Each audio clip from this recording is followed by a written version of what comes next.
Yo, what is up? What is up? It's me, King. We're back. I know y'all not used to seeing me on here. I know Coach is supposed to be here, but he is enjoying Texas training camp.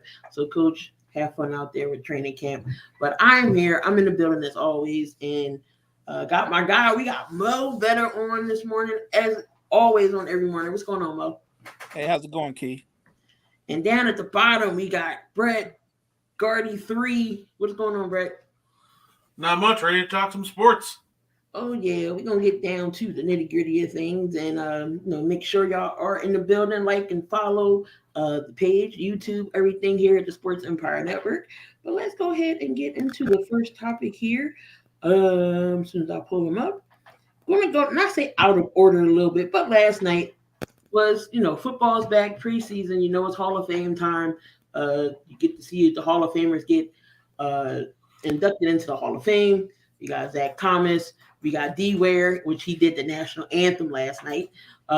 Zach Thomas, Joe Thomas, and those great guys. But the Hall of Fame game was on last night in the Browns and the Jets. The Browns, they get the win 21-16.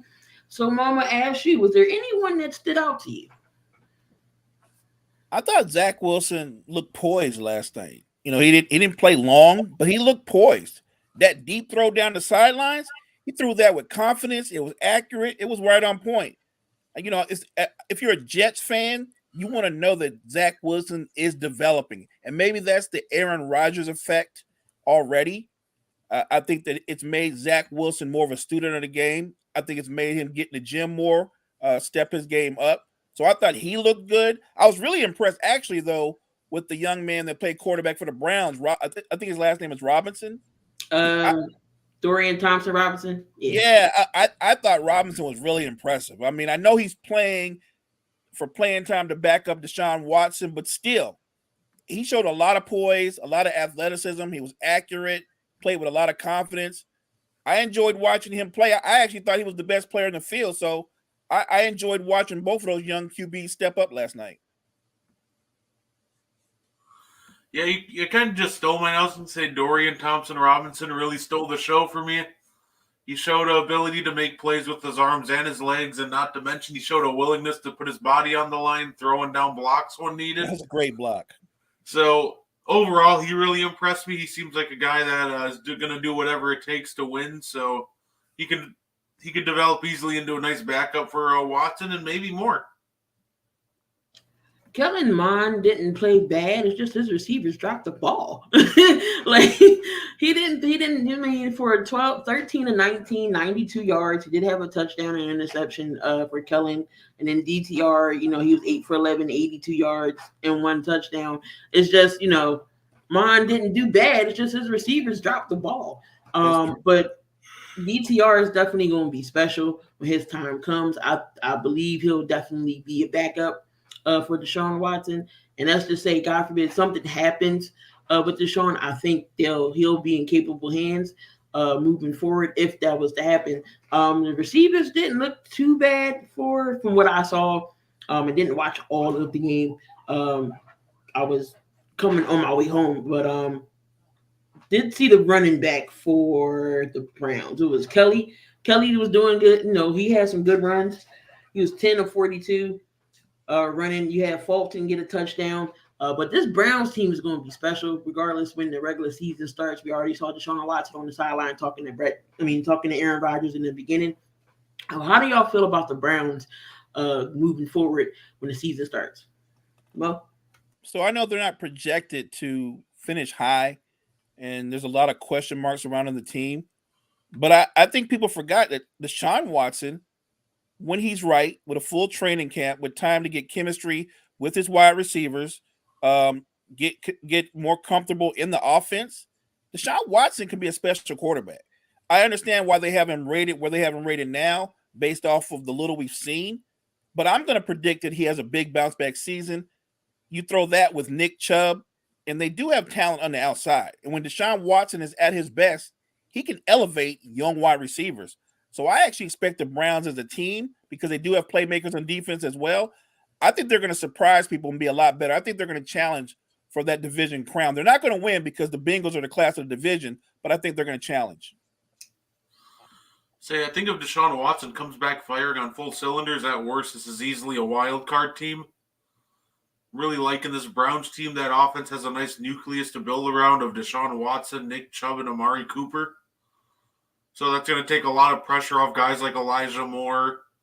So, and then the defense, obviously, you got Myles Garrett as an anchor. So I like this team, and I really think that you could be looking at a wild card team if everything breaks right. But it all just comes down to what version of Deshaun Watson are we going to see this upcoming season. Hey, Key, let me ask you a question. Do you think that Amari Cooper is a number one or just a really, really good number two? I mean, I think he has potential to be number one. Well, he's the number one receiver on the Browns, obviously. Right, But when right. he's in Denver, I mean, when he was with Dallas, I mean, he was number one over there. Amari Cooper is quiet. You really don't hear from him a lot in the news. He just goes out there and catches balls. So that is a good weapon for Deshaun Watson as well. Once they get that chemistry together, don't forget about Donovan Peoples-Jones as well. They still got David Njoku. They still got that good offense for Watson. So Amari could be a number one in this league. So I think he's a number one. Okay. All right, what do y'all think about the Jets? I mean, just like Mo said, just looking at Zach Wilson, the Aaron Rodgers effect. If God forbid something was to happen with Aaron Rodgers, you still trust Zach Wilson in that offense? I mean, he looked better than last year, but at the same time, that was setting the bar really low. But Yeah. he did come in. He did look more poised. So he gave me more reason to believe in him than past years. But at the same time, if Rodgers goes down, I'm not expecting them to win very many games. But no, I was impressed with Zach Wilson. Poised, under control, made a lot of great reads and throws. So If you're a Jets fan, you feel better about your situation now than you did last year.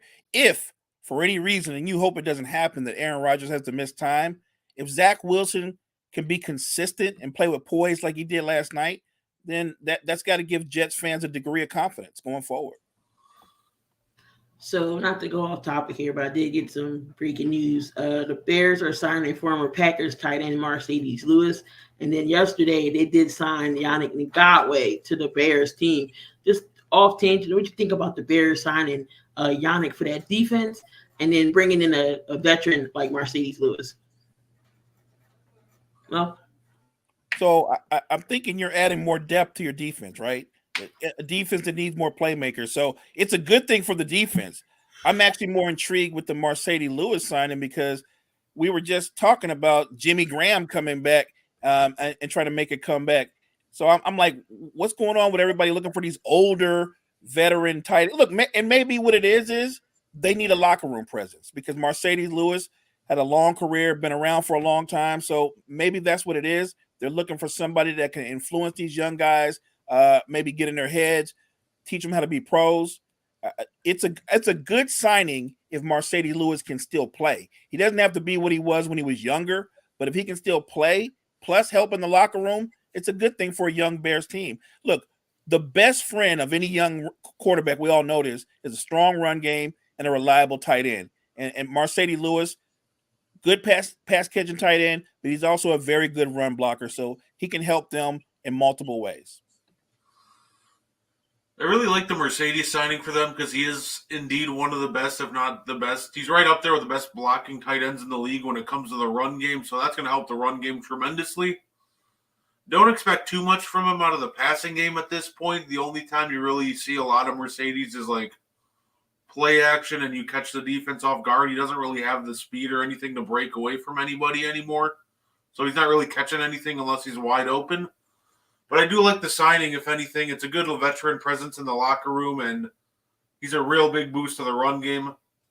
Like that was one of my favorite parts about having him and like Alan Lazard last year. That's really boosted the run game. So I'm definitely gonna miss him on our team. And Yannick Ngakoue, I like that one too. I think that Bears defense could have use an extra playmaker on that line, and especially in a pass heavy league, you can never have too much of a pass rush. So I really like that signing by them. Yeah, most definitely. We all know Justin Fields needed some help last year. They did add some pieces on the offensive side for him, offensive line help, a veteran tight end help. They still got a okay running game, and then on the defensive side, they added Yannick Ngakoue, which is great to add there. Moving on to the next topic, we do have some college talk. We got Arizona in talks of joining the Big 12. Reactions to possible Arizona joining the Big 12, huh? I really feel like it all comes down to money, right? Money, branding. They want more exposure. It comes down to money. They're following suit. Colorado bounced. Look, the Pac-12 is growing. Or should I say the Big 12 is growing. The Pac-12 is taking a hit. They took a hit ever since UCLA and USC left. And I really look, and it feels like it's a purge because Arizona's going to go, and I expect at some point Arizona State, because they're kind of, even though they're rivals, they're locked at the hips. I think Arizona State will join them. It's kind of crazy because in a 13-month span, they've lost 4 schools. They've lost 4 programs in just 13 months. So it's a purge, and it's a problem for them. But I actually think the Big 12 is looking at them like, let's gut them. The Big 12 sees an opportunity, Key. They're elevating themselves, and they're diminishing the Pac-12 at the same time. Right, your thoughts on Arizona? Yeah, I don't blame them for wanting to, jump ship. I, was reading up on it. The Pac-12 is struggling to find a new TV deal. So this one definitely feels like it's financially motivated. So honestly, my big takeaway from all these guys leaving the Pac-12 is I wonder if they're going to be able to find that new TV deal. Are we starting to see maybe the end of the Pac-12 or, it's starting of its downfall? So I'm curious to see what happens with the Pac-12 out of all this. And plus, I feel like with these mergers and people exiting, I think it's going to make maybe good competition now. There's not going to be so many. Of course, we always going to see blowouts in college football, but I think it's going to be more competitive as well. So you're going into a new division with how deep these teams can play.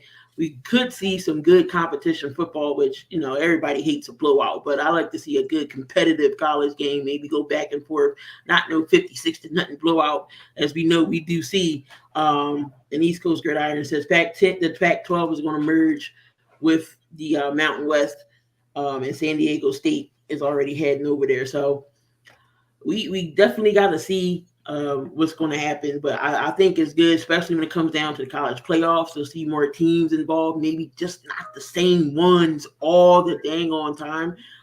So I think it's good. So it's going to be good. Staying with college football, again, you're talking about the Big Ten. As soon as I pull it up. So the Big Ten is exploring expansion with Oregon and Washington. What do you think about that, Mo? So Oregon and Washington, those 2 schools are the 2 biggest brands left in the Pac-12, right? They're in trouble. Like I said before, it's like a purge. Other conferences are seeing an opportunity and they're going after them. So I'm with you. I think it's good. If you're going to add 2 talented schools to another conference, you're going to create more competition. And you're also going to build up the brand of that conference. I'm sorry that it comes at the expense of the Pac-12. But again, the Pac-12, you know what happens? You get these old conferences and they get really comfortable in their role. And before you know it, when you get comfortable, somebody catch you sleeping. And right now, they've been caught sleeping. People are purging.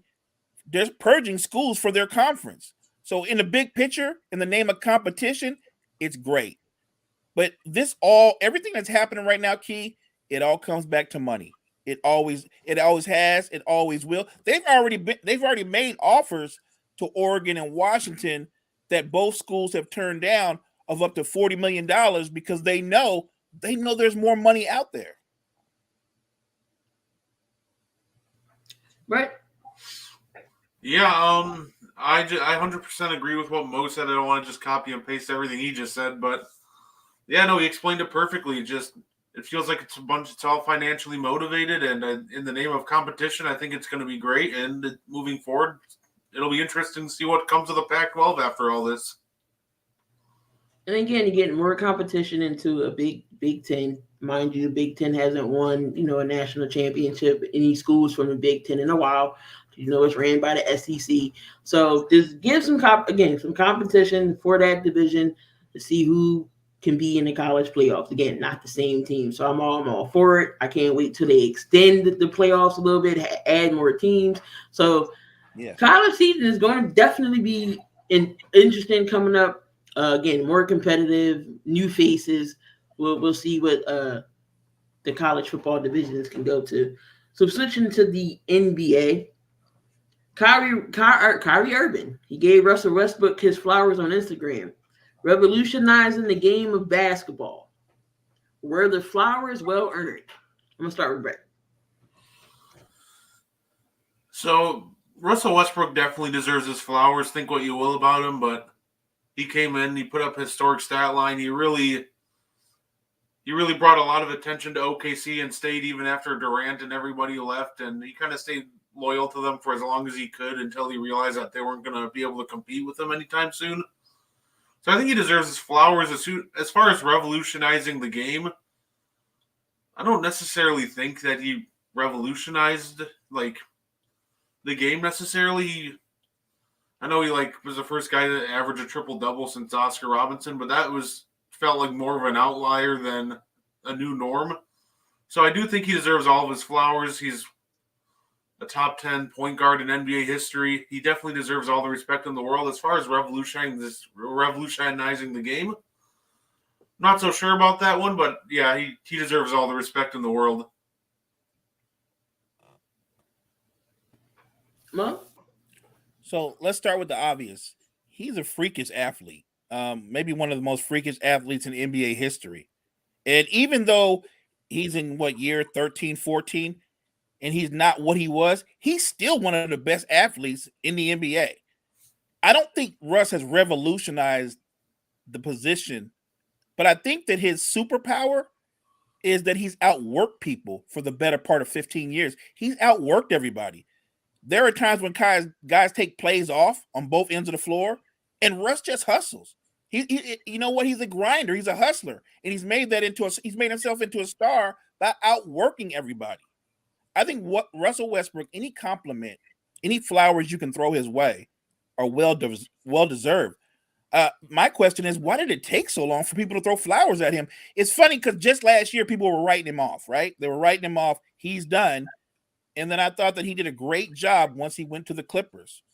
Look, Russell Westbrook never will shoot at a high percentage because he's not a natural shooter. He's not even a natural point guard. He's more of a two guard playing the position of point guard, and yet he's not a very good shooter. But when it comes to getting downhill, attacking the basket, getting to the rim, finishing, and creating for others, he's excelled at that. I think he's underappreciated because sometimes his game can be ugly and effective at the same time. So if Kyrie's going to throw him flowers, I think they're well-deserved, but I wouldn't use the term revolutionized. I think also Russ is almost kind of a victim of ring culture. Listen, with Russ's play style, he's not going to mesh well with other stars, so he had his one chance to win a ring in 2012.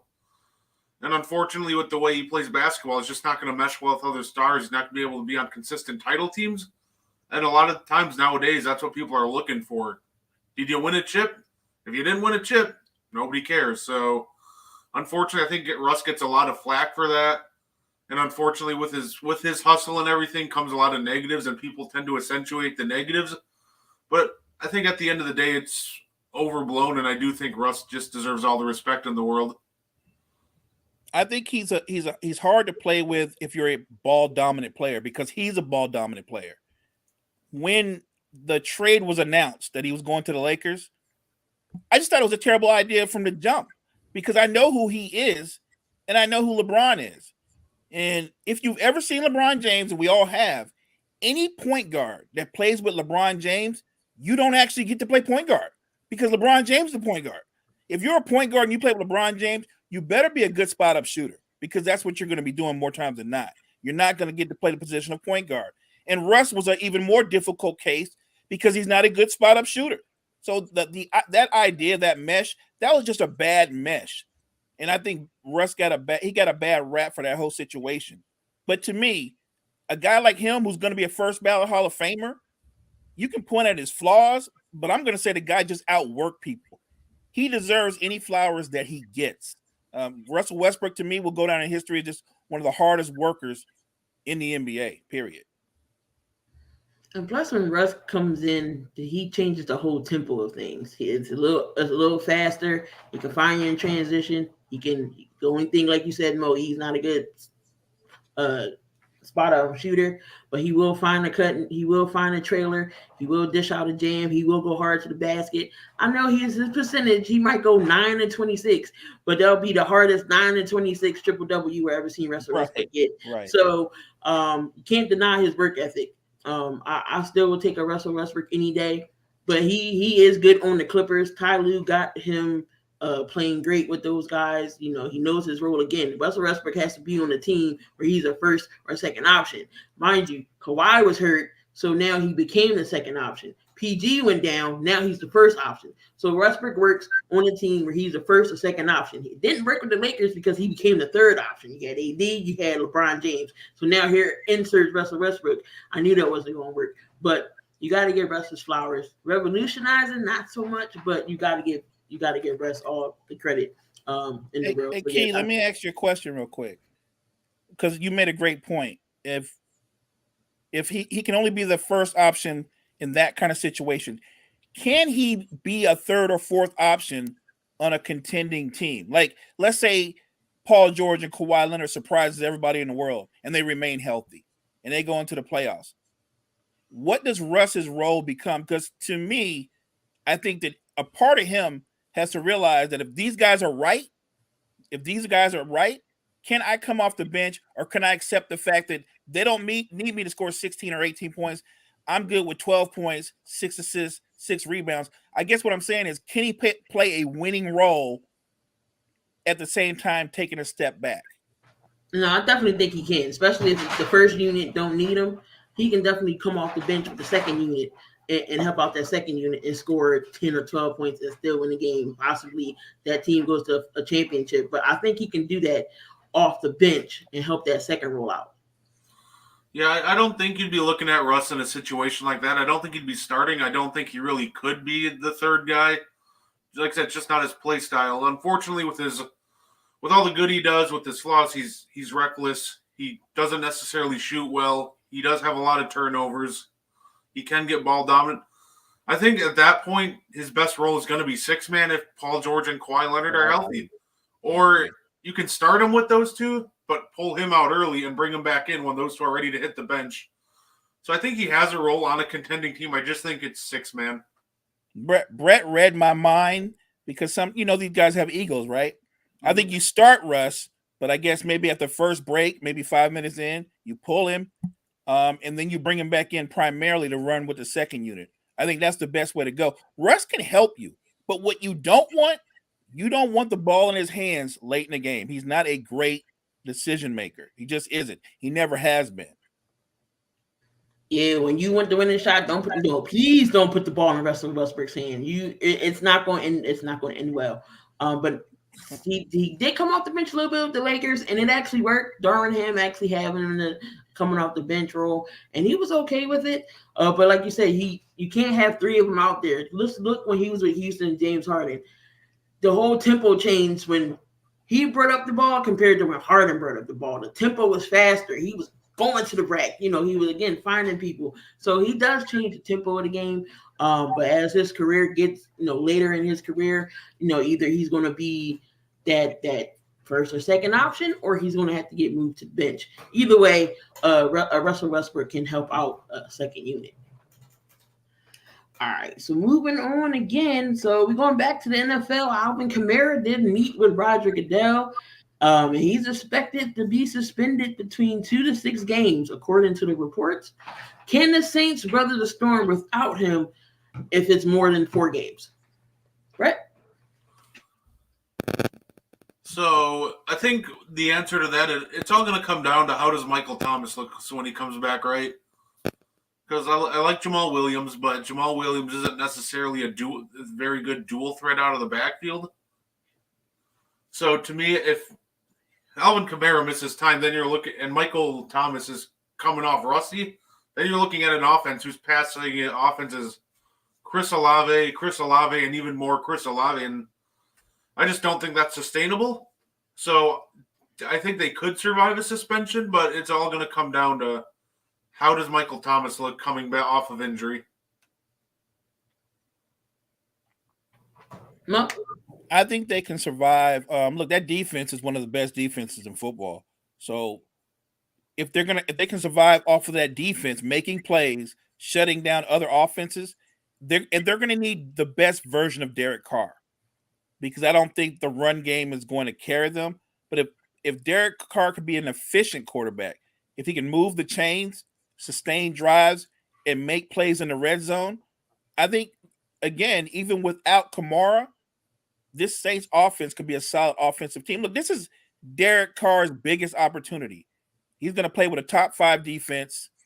This division is built for him to win. I'm not saying he's going to win it, but if you look at the way it's set up, it's the Saints division to win.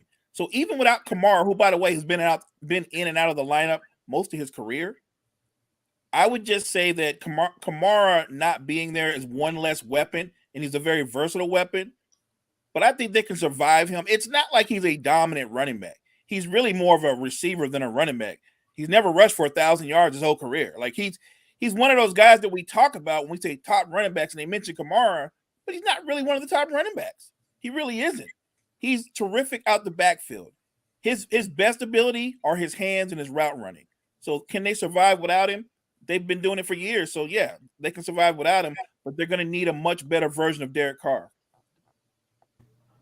I think they can survive without him. They got Jamal Williams there. They brought him in there for that reason. Jamal Williams is more of a power back type of guy, but he can catch off the backfield too. He did have the most lead rushing touchdowns last year with the Lions. I think he had like 13. But I do like Jamal Williams in that offense. Again, Michael Thomas got to show up. You still got Chris Olave. And don't forget about the Swiss Army knife now. Taysom Hill does everything. They might put Taysom Hill back there as a running back, but you never know what they can do. But when you see Taysom Hill, when you see Taysom Hill back there, you know something's about to go down. The ball's either going to go to him or he's going to be a decoy. But Taysom Hill plays it all: running back, quarterback, tight end, safety. He can kick. Like he's what every team needs. But I think they'll be fine. Derek Carr definitely is an upgrade from what they had over Jameis, Ian Book that they had. They had Dalton too. So he definitely is an upgrade. Derek Carr, like Mo said, never had a top defense. And not saying that you moving on from a Devontae Adams, he's one of the best receivers, but you're getting a young guy in Chris Olave, and you still got Michael Thomas if he's healthy and ready to come back. But I do like the Saints' chances to win the division. I got them maybe going 10-7. So I do like their chances. I think they'll be fine without Kamara. Hopefully he's not suspended for too long, but Kamara isn't a power back. He's catches out the backfield type of guy, speeds guy. So I think they'll be okay without him.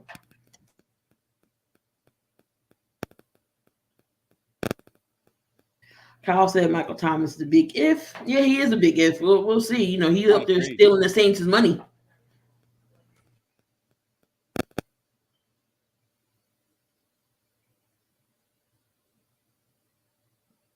And Mike. Don't have a lot of topics today.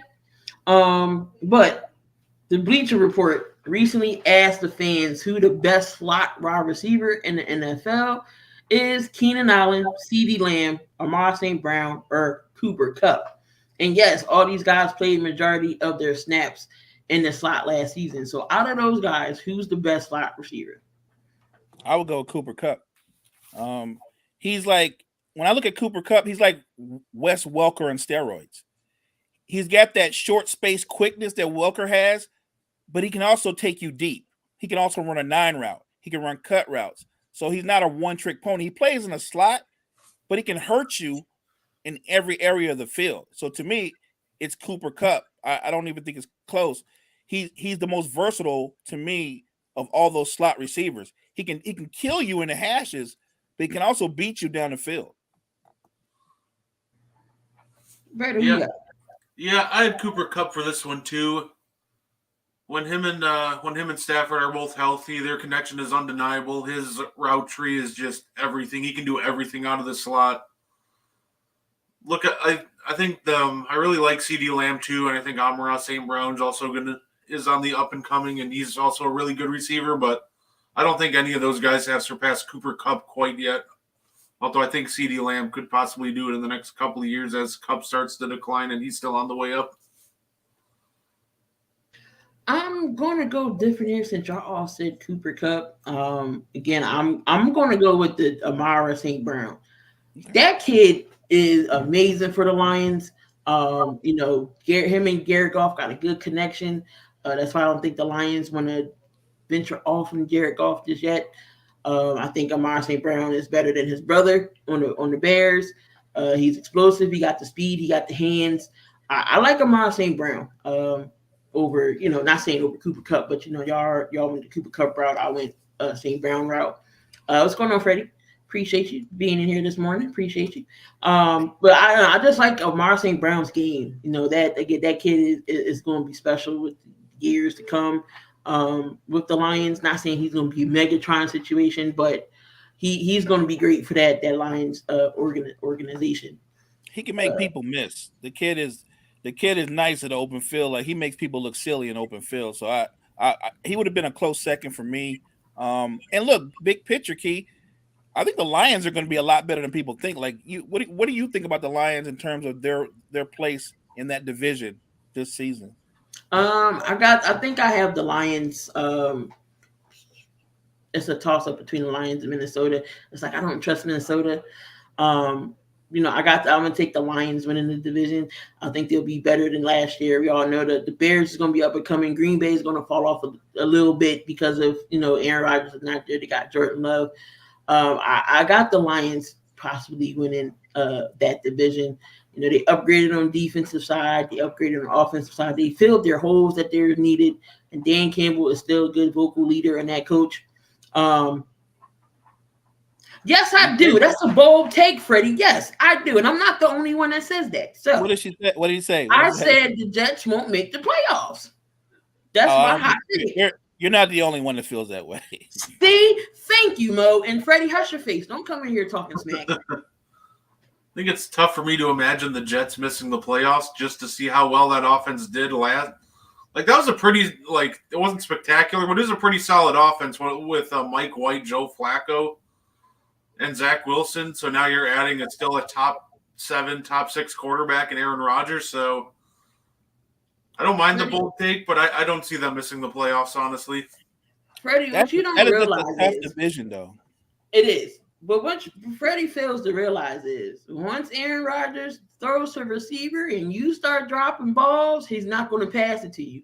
And the Jets' offensive line has this issue, especially with Mekhi Becton, can never stay healthy.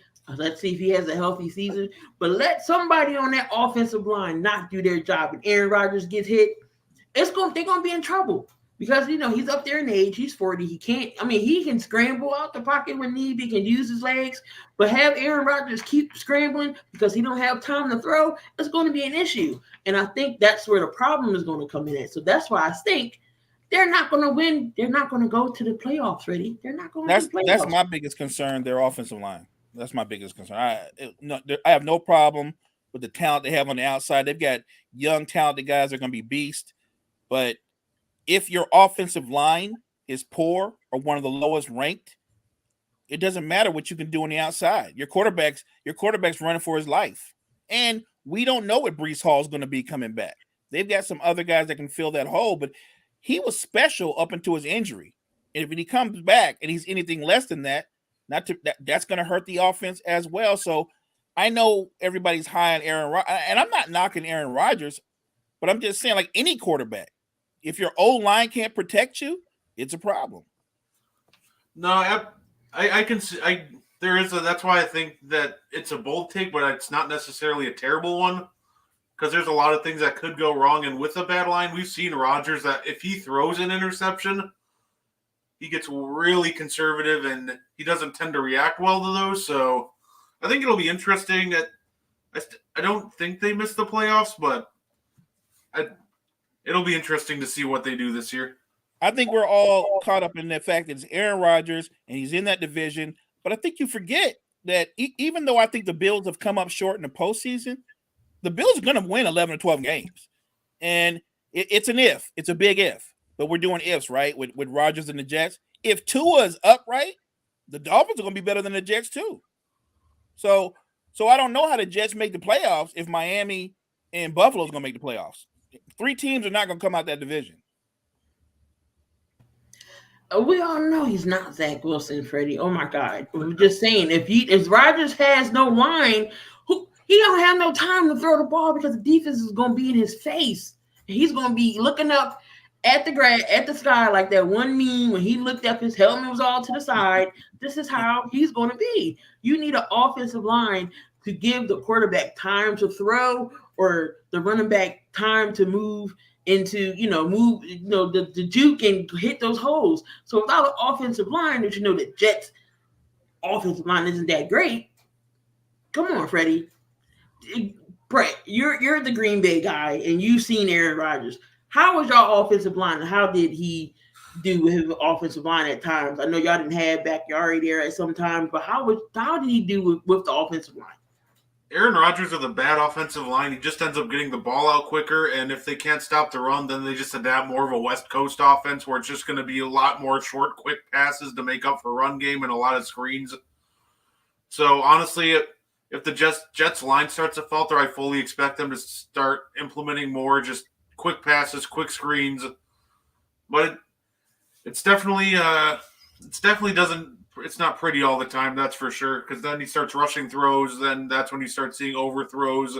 That's where he starts making all of his mistakes, which makes sense. He's under more pressure, but at least prime Rodgers, he still put up really good numbers, but obviously now we're talking about 40-year-old Rodgers, and last year under pressure, he did not look that good. Kyle just made a good point, right? He's going to throw a lot of them right over the middle medicine balls, and Randall Cobb's going to catch a lot of 6 and 7 yard passes. I think Randall Cobb one season averaged like under 10 yards a catch. And look, that's to his credit. That was Aaron Rodgers' way of manipulating his way downfield with those quick short passes. It's not fun football. It's not exciting. It can be ugly, but if your offensive line is struggling, that's one way you help them out by getting the ball out of your hands quicker. I mean, I just see. I don't think he'll do it again. If he does, I will apologize and be like, okay, Aaron, you shocked me. You got the Jets to the playoffs. Now win it. Don't get to the playoffs, and that's overall goal is to win a championship. Don't get to the first round and get knocked out. Keep going. And as the playoffs progress, it's going to get harder because we all know we're going to see Patrick Mahomes in there, and the Bills possibly. But Aaron, don't get in the playoffs and then lose in the first round. Because then I'm still gonna laugh. Like you still the same guy who gets the playoffs and don't win it all. Yeah, look, it'll be good for football if the Jets are in the playoffs. It really is. It's gonna be a challenge though. You're gonna need Buffalo and Miami to both kind of take a bit of a slide for the Jets can come up. I don't think the Jets could just step in there in year one and out be the best team in that division. I don't see that happening. And it's going to be a challenge for them as the third best team in that division to come out of that and make the playoffs. Like I said, 3 teams are not making the playoffs in that division. And if you're a Jets fan, you don't root for injuries, but your best bet is that Tua can't stay upright. No, I definitely agree, especially with the weapons that Tua has, and that defense isn't bad. They still have a good running game. Again, if Tua doesn't get hurt, it's going to be tough because you saw flashes before all the injuries happened. Miami was playing great, and then concussion started, and you had to bench him, and then you got Teddy Bridgewater, then you had Thompson come in. It wasn't a good look, but Tua's looking like back to his old self. Got to see what Miami does. Throw the ball away. Throw the ball away, man. That's all. Don't get caught up in your passing percentage. Throw the ball away. If you throw the ball away, that's less hits. Get rid of the ball. I think the most best sign with Rodgers is him showing up to preseason workouts and training camp to work with these guys, so he can get that rapport now with like Garrett Wilson. He already has it with Lazard, but I think the biggest thing was working on that connection with Wilson. So I think that'll be interesting, and I completely agree with Tua. He just got to make sure he's sliding. He's got to make sure he's throwing the ball away. Don't take any unnecessary hits. We don't need another concussion, and if he does get another one at that point, maybe he should start considering retirement. I don't want to think that for Tua. I think he's a really fun prospect to watch, but I don't know how many more head injuries that guy can take and continue on. No, Tua even said it himself that he was contemplating retirement, but he was talking to his family and everything. He wanted to get back in there.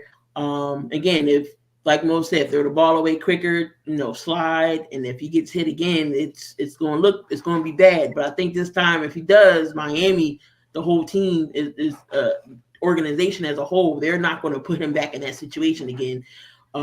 If he gets hit, he's coming out. Got to go concussion protocol. If you're okay to come back in, then come back in. But if he's okay to come back in, they might not even let him come back in just because of the risk. Kyle said that Aaron Rodgers is doing all this for the cameras. Because you never see Aaron Rodgers in training camp and OTAs and things of this nature. So, he could possibly be doing it for the cameras. Plus, he's in New York now. He's not in Green Bay. New York is a bigger market. The media is a lot more harsh in New York. So, he could be doing it for the cameras, or he's legitimately doing it because, hey, I got new receivers. I have to, get them on board. Like Wilson, he already has a relationship with Cobb and Lazard. He has to get the other people, and he's in Jersey. You know what I mean, Jordan. The Jets play in Jersey, yes, but they're the New York Jets. New York Jets. I think Kyle's half right on that one. If you know Aaron Rodgers, he loves the attention. He loves the drama. He loves all that. So I think a part of that is he wants to look good for the media. But also at the same time, Rodgers is also pretty petty. He's very vindictive. Like, he gets very angry and he gets very motivated about like negative like criticism and things he takes as disrespect. Like, we drafted Jordan Love and the guy felt disrespected and decided to go win 2 MVPs. He just had a down year. Everybody's writing him off. He probably feels very disrespected by the media, the fans, and everybody with how hard they've been on him and how they've been talking about him. So I think part of that is also that I think he is aiming for the bounce back here. I think he's going to be aiming to try to win another MVP at least, just because of how he probably feels slighted. He probably feels disrespected with the way everybody's talking about him. I think he enjoys being on camera. Remember, one of his best friends is Pat McAfee. So they both enjoy the attention. He's been on camera a lot this offseason. And look, just within this week, it's Aaron Rodgers standing up for his offensive line coach. Our offensive coach, Hackett, said, hey, keep my coach's name out your mouth. Like, all of a sudden, Aaron Rodgers is Aaron Rodgers, the enforcer. So I really think that Aaron Rodgers is really playing up to this whole hype of being in New York. I think he's enjoying the attention. It really is. And he's playing up to it. Come on, even Aaron has to know that Hackett did a bad job. But of course, he's on his team now. He's going to stick up for him. But again, I don't have no issues with Sean Payton said, because where was the lie at? Hackett was horrible. He was horrible. So now Hackett can go over there and be a coordinator, which I think he's better at. Some coordinators aren't good at coaches. You're good at being an offensive or defensive coordinator. Sure. So it's all, but yeah, we'll see what Aaron Rodgers and the Jets do.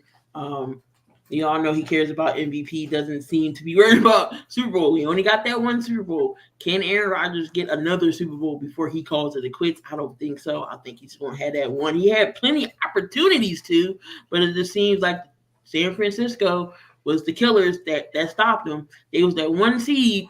They went into there. San Fran beat the brakes off of them. So here comes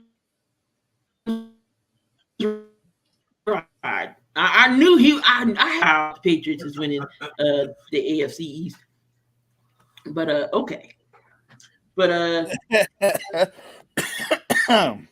Yeah, I think they're winning last I'll add place. this one topic here. So which uniforms are y'all excited to see in 2023? We know we getting some old school jerseys back. The good classics. Which ones are y'all excited to see? Mo? I think it's the Lions new uniforms, because I think Detroit's got some new uniforms, right? Or is it Seahawks? I think it's the Seahawks. I take that back. The Seahawks. Yeah, I like those. I like those Seahawks new jerseys. Those are kind of tight. So I'm kind of feeling those. I'm interested to see what that look like on TV. But I like what they did with that. Whoever is working with them, they're trying to hook them up. I also, you know what, Jory, those are good. The Oilers ones, I kind of like that old school feel. When I saw that look, immediately the first thing that came to my mind was Earl Campbell. First thing that came to my mind was Earl Campbell and those old Oiler uniforms. Those old Oiler uniforms are classics. You can't go wrong with that. So I think that's great that they're bringing back the classics. Yeah, I think my two favorites that are coming back is I think the Eagles look really sick in their new uniforms, and I think my favorite though, Jory, and you just mentioned it. I think the Oilers. I love that jersey. I think it looks really awesome. Of course, I gotta be a homer here and go with the Eagles, Kelly Green. I like the Kelly Greens. Um, the Oilers definitely, because whenever you see that jersey again, you used to thinking about Houston, then they move into Tennessee. But they still classic jerseys. And then the Seahawks, them Seahawks jerseys is fire too.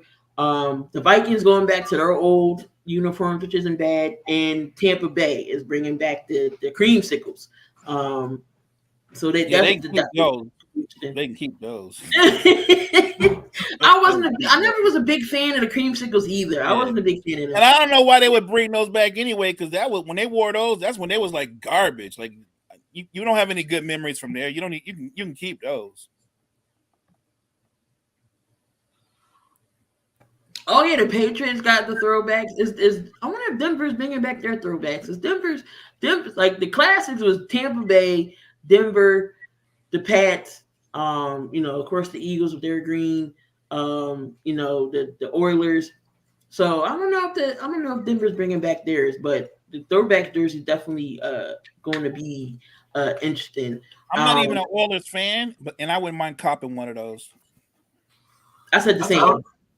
I was thinking the same thing. Like, I'm not even sure whose jersey I'd buy. Probably like a Derrick Henry, but like, man, those are sick.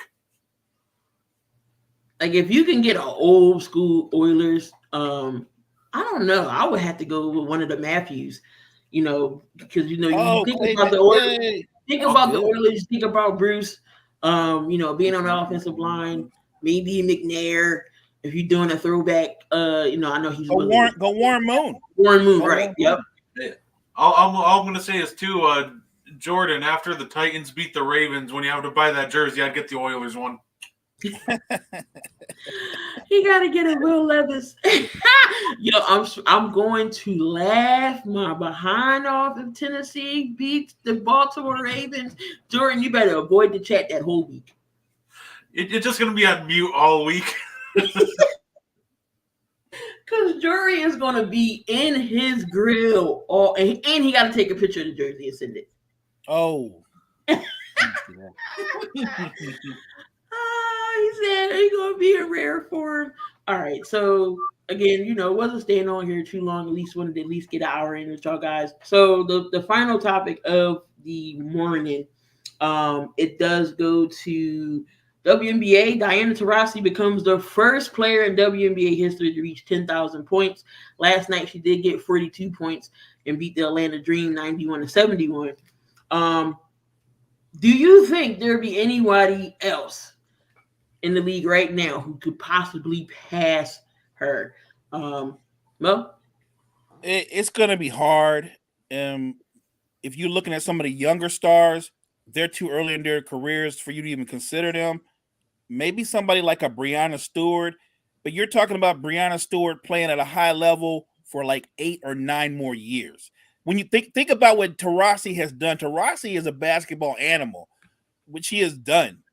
17 years into this career, and she just now started showing some signs of age, but still a really good player. But Breonna Stewart, who's 28, had some injuries, great player, great scorer, but you're asking Breonna Stewart to do what she's doing for at least another decade. Or an Asia Wilson, who's even younger. Can Asia Wilson, who I think is very talented, has the potential, but you're asking, you're saying Asia Wilson at 26, I need you to do this for another 10 years to get it's possible, but a lot of things have to go right. What I would say is in that league, with the amount of games they play, I think Taurasi's record is going to stand for a long time. Brett? Yeah, I was going to say it's impressive that 17 years in and Taurasi's still going as strong as she is. It's not many players that 17 years into their career, they're still dropping 40 pieces. And I think that eventually somebody will join her in that club, but I just don't think they're in the league yet. It's really tough because asking somebody to play at that level for 15, 16, 17 years, that's a lot to ask. Like, that's just an insane ask. So do I think it'll happen eventually? I'm sure it will, but I don't think that anybody's going to be reaching her level anytime soon. So right now there are it is a top 10, but of course she is number 1, and then you got Tina Thompson, who's with that Houston Comets team that won 4 championships back to back. She's number 2. Then you got Tamika Catchings, who's not in the league no more. You know, she's retired. Tina Charles, I think she's still around. I don't think she's on the team. Candice Dupree. Sue Bird is on that list. The only current WNBA players on this list is Dewana Bonner at 6,680, and then Candace Parker. So she's out for the year because she had a foot injury. And I think Candace is going to be on her way out. So I don't see her playing another 2-3 more years to try to catch Taurasi. Right. It has to be one of the younger ones that's in the league already, maybe even possible ones coming in. Could it be Aaliyah Boston? Could it be a Breonna Stewart? Could it be any of those that definitely can catch up to her? Sabrina Ionescu, if she, the way she keeps dropping threes, we'll never know. But Kyle says Bonner's not going to be in there long enough. So Taurasi is like your LeBron James, all-time scorer. Don't see anybody catching this anytime soon. Right. And here he goes, about to get that. Nope. Patriots is not beating the Eagles. Sorry, sir. We're not doing that.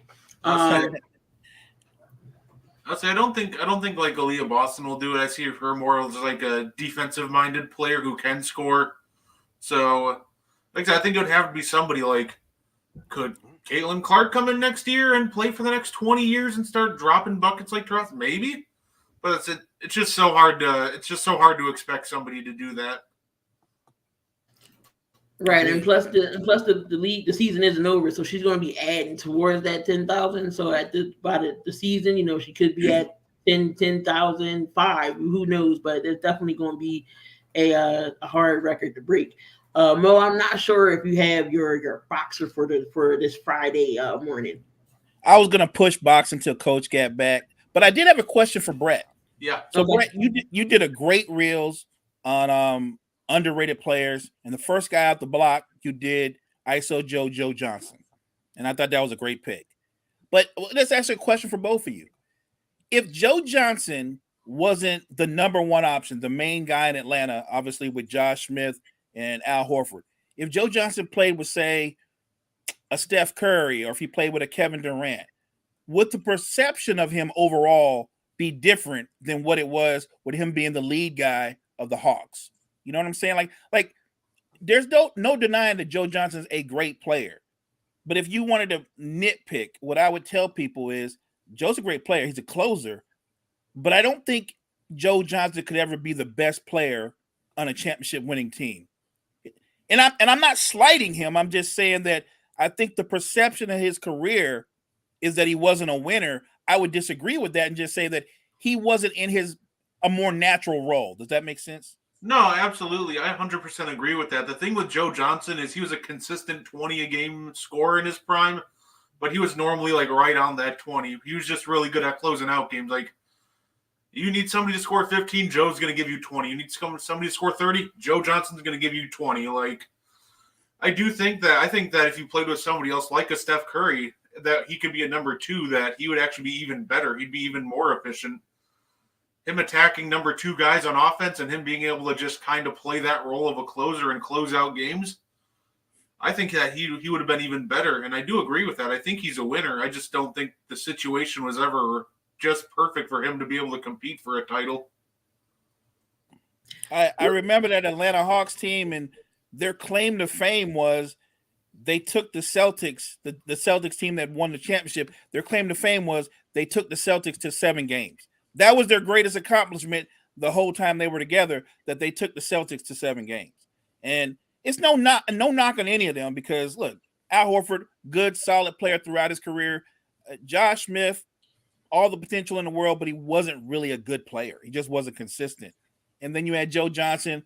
Like Brett said, you could book Joe Johnson for 20 points, 4 assists a night. But I never thought Joe was a lead guy. I remember when he was on Phoenix and he was with Steve Nash, he seemed better. He seemed in his perfect role. I think Joe Johnson in his career, had he played with a better player or another star where he could be in his proper role, he would be perceived a lot greater when you look at his career overall. Even like the more older version of Joe Johnson, I think it was 2015 in Utah when he wasn't the number 1 guy. You wouldn't see much from him all game. Then all of a sudden, when it came to the fourth quarter, he'd come alive and he closed out the Clippers multiple times.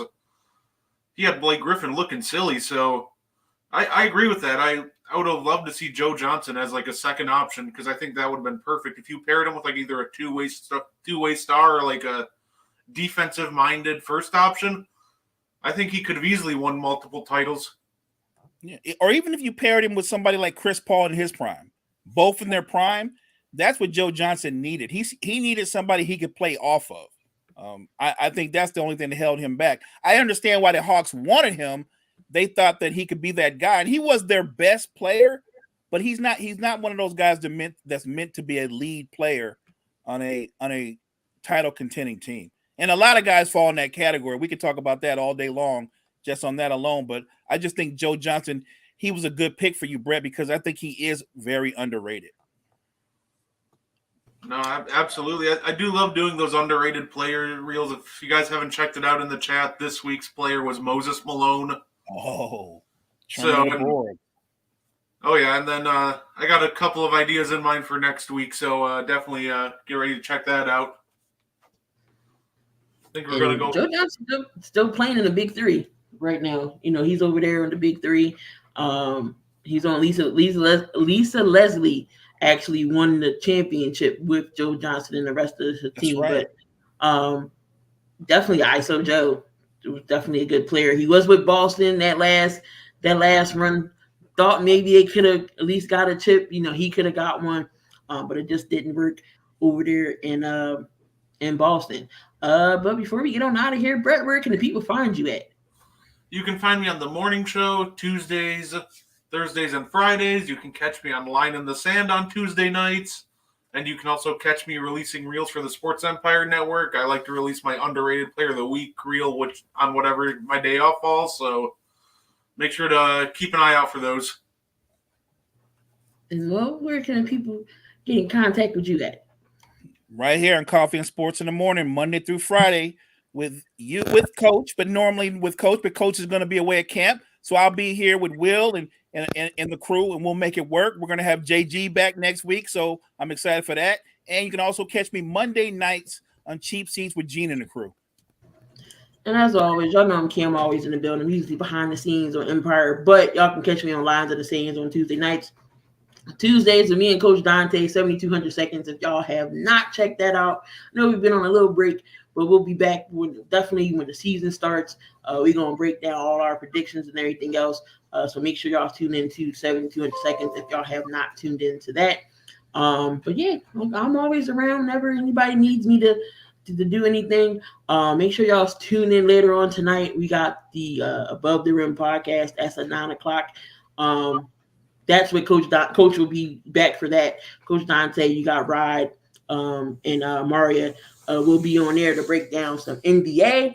Make sure y'all tune in to the website as well, www.sportsempire.network.com. A lot of great articles about to be starting back up. And also you can catch the podcast and shows there. We're also on Spotify, iHeartMusic, Amazon Music, and Apple Podcasts. So make sure you follow, give us a review, rate us, let us know what we're doing, let us know what you want to see. Definitely great content up here with everybody on here. Make sure you tune in Monday. Coach Dante will be back hosting, so y'all won't have to see me, but I'm always willing to step in for you guys. So we're gonna get out of here. Let y'all enjoy the rest of y'all morning. Enjoy the weekend. Football's back, so I'm sure we get some more preseason games next week. But we're gonna get on out of here. Everybody enjoy the rest of the day.